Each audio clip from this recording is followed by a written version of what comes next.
yuz xirillashishi, to'g'risini aytaman, mana ayol kishilar keladi-yu, yuzim xirillashdi. Sira savol beraman.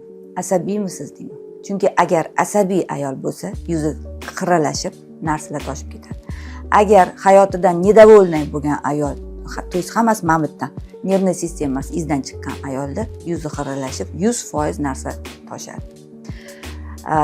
Undan tashqari qanaqadir ichki organlarni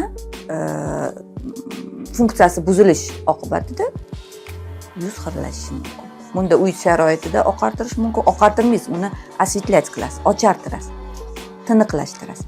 Uy sharoitida ham qilsa bo'ladi, kosmetolog kabinetida ham, lekin ikkalasini baravar qilsa, juda ham yaxshi rezultat keladi.